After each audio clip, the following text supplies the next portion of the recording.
it's been a harrowing 5 days for SAA. The unions and yourselves have still not been able to come to an agreement between 5.9 and 8%. Where do you think it's going to land?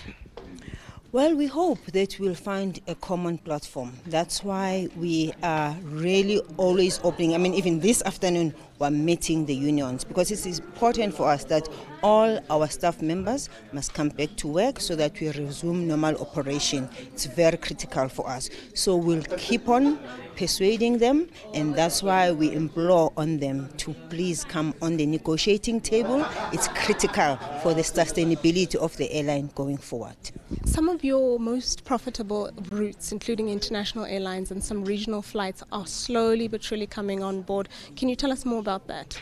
Yes, so we started operating on Sunday with all the international routes. So there's 8 of them, but we started with 6. Why 6? Because 2 of them, so on Sunday we did the 6, then on Monday and Tuesday we followed with Hong Kong and Perth because they only operate on those days. So basically international, all routes are fully covered, and we intend to do that going forward. Then second to that is the regional.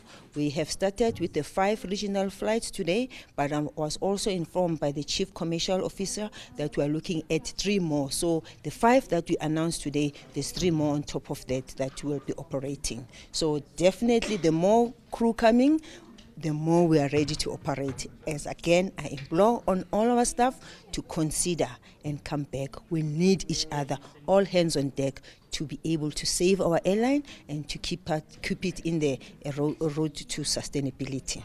I know it's been a difficult time, and every single day you lose more and more millions from flights not really taking off. But your CFO alluded to the idea that there's 50 million a day, but that's significantly decreasing because you have around 200 staff members coming back. Yes, we've got every day, basically, we've got more stuff. So he's talking about what we have to, as in before we come here. As we go back to the office, in fact, now I've got an SMS that we've got 30 staff members who have called in who wants to come back. The more they come in, the more we fly. And the more we fly, the more we add more routes, which is very important, particularly for people who are coming from international and so, because we are giving them that confidence that we're back on track. So it is important that our staff members heed to the call that let's work together, all hands on deck, to retain the airline into the correct foothold. Operationally, you're making a few losses, but the government has given you 5.5 million in the medium term, or allocated 5.5 billion in the medium term. How much of that needs to go to actually keeping you in the sky, and how much can actually be given to wages? So out of the 5.5 that we were given, 3.5 was paying the debt that we already had with the banks. Then 2 was for working capital. So definitely we've received from the shareholder, because he is our shareholder. When you need money, you go to a shareholder. In this case in point, they've given us the working capital. But however, we need 2 billion more in order to go forward. And because we had asked for 4 billion, by the way, and they gave us 2 billion for the working capital. I'm not talking about the 3.5 that they were paying the debt that we are already owing the banks.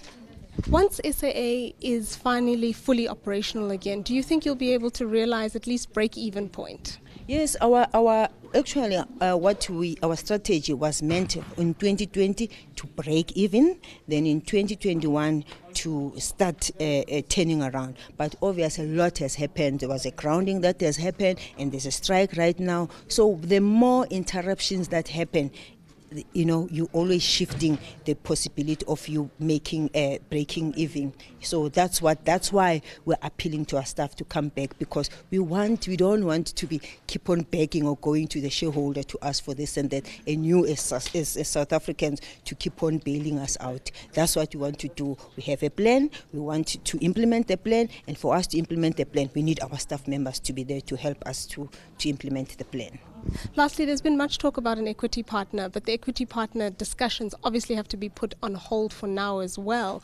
When do you anticipate those will really start? So the equity partner thing, it's issue or a purview of a shareholder, not of the airline.